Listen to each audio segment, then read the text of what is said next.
Et l'ensemble des coachs, Mika, Florent Pagny, Pascal Obispo se sont exprimés également après la prestation de Maëlle. Et ils ont tous été d'accord pour dire que Maëlle a tout cartonné. Elle a une voix d'une justesse incroyable. Elle a aussi une voix très pure et très naturelle. Et elle peut aller loin avec cette voix-là. Et quand on regarde les tweets, les Facebook et puis aussi les réactions des internautes, il y a Programme TV qui met Maëlle a mis une claque aux 4 coachs de The Voice et à tout le monde.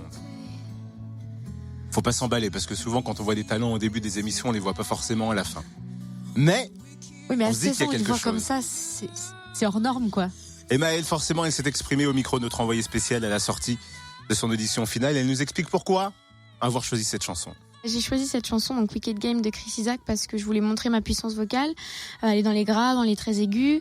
Et j'ai voulu vraiment montrer ce que j'avais à l'intérieur et ça a marché. Donc je suis très contente, je suis très fière d'avoir travaillé sur cette chanson. Zazie est très très très gentille, vraiment elle est souriante et tout, elle met tout de suite à l'aise et c'est ça que j'adore, c'est qu'elle est pas tout de suite bon on va faire ça, elle parle avec nous, elle nous explique ce qui va se passer et quand on chante elle nous dit bon bah ça va pas, normal parce que c'est des conseils et on les applique pour qu'elle soit fière qu'on soit dans son équipe, mais elle est vraiment très très gentille, elle est très cool. Là ça va être les duels donc ça va être plus difficile parce que c'est Zazie qui va choisir la chanson, on va être deux face à face sur un ring et ça va être difficile cette épreuve.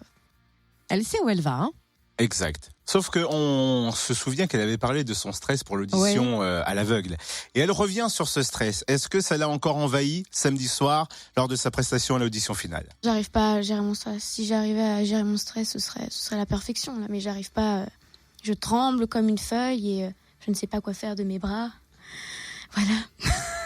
J'ai fait bouger de tous les sens. C'est une technique de Nathalie, ma coach vocale, qui me dit de bouger mes bras comme ça et on tremble moins. Et ça marche. Non, mais ça, on le fait derrière, dans le noir, dans un coin et on revient après. Je pense que personne ne va s'y attendre. Ça va être très étrange, donc du coup, parce que c'est un petit village, donc ça va beaucoup parler. Et non, je me suis pas encore préparée pour les réseaux sociaux. Je vais le faire. J'attendais et voilà. Ceci est un message de Maëlle qui vient de Tournu, donc ce n'est pas un sosie, c'est bien moi. Si jamais vous me croisez dehors, c'est moi qui ai participé à The Voice pour le moment. Je pense que ça va en étonner plus d'un, oui, justement, oui. Big up à Tournu, gros bisous à Tournu. Big up Tournu. Big up. En tout cas, Maëlle, il y a du talent. Un vrai. Mais bien sûr. C'est un vrai diamant brut. On suivra bien évidemment sa solution et puis très bientôt, dans les prochains jours, vous allez pouvoir laisser tous vos messages de soutien à Maëlle qu'on lui enverra d'ailleurs pour les prochaines émissions que vous allez voir pour The Voice. On va récolter tous les messages que vous avez passés à Maëlle. On va faire plein de trucs avec Maëlle, donc vous restez là sur Fréquence Plus. On prendra plein de news d'elle. C'est le premier débrief The Voice de la semaine. Retrouve le débrief The Voice en replay. fréquenceplusfm.com. fréquenceplusfm.com